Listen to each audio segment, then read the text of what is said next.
শীতের বাঁধাকপি শেষ হয়ে যাওয়ার আগে বন্ধুরা এইভাবে একবার পুড়ে ঠাসা বাঁধাকপির পরোটাটা করেই দেখো। আমি যেভাবে করছি সেইভাবে। প্রথমে এই গ্রেটারের সাহায্যে বাঁধাকপিটা খুব ভালো করে কুচিয়ে নেব। তোমরা এখানে কুঁড়েও নিতে পারো। আমি এর সাথে একটু গাজরও কুচিয়ে নিয়েছি। প্রথমে একটি প্যানে সাদা তেল দিয়ে জিরে ফোড়ন দেব। এবার কুচিয়ে রাখা বাঁধাকপি গাজর খুব ভালো করে নেড়ে মিশিয়ে নেব। এবার একে একে নুন, হলুদ, লঙ্কা গুঁড়ি আর কাঠখোলায় নেড়ে ভেজে রাখা ভাজা মশলা 2 চামচ, গোলমরিচ 2 চামচ দিয়ে মিশিয়ে নেব। গ্যাস কমিয়ে খুব ভালো করে ভেজে নেব এবং শেষে ধনেপাতা কুচি আর কাঁচা লঙ্কা কুচি দিয়ে পুরটা রেডি করে নেব।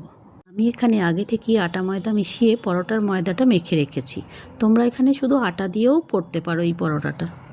আমি এখানে হাতে করে চেপে চেপে বড় খোল করে 2 চামচ পুর দিয়েছি।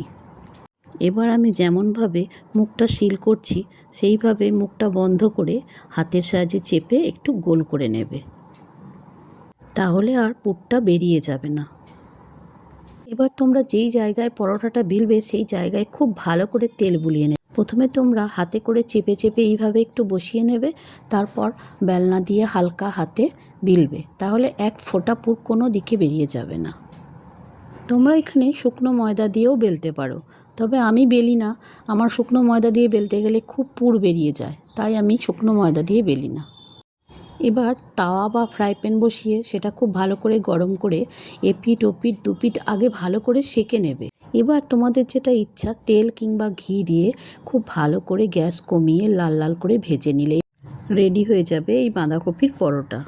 এই পরোটা দই কিংবা আচার দিয়ে খেতে খুব ভালো লাগে। এই পুর ভরা পরোটা শুধু খেতেও বেশ ভালো লাগে। তোমরাও এইভাবে একবার বাড়িতে বানিয়ে দেখো, তোমাদেরও খুব ভালো লাগবে। আমি এই পরোটাটা এক নন বেঙ্গলি ভাবির কাছ থেকে শিখেছি, তোমাদের সাথে সেটাই শেয়ার করলাম।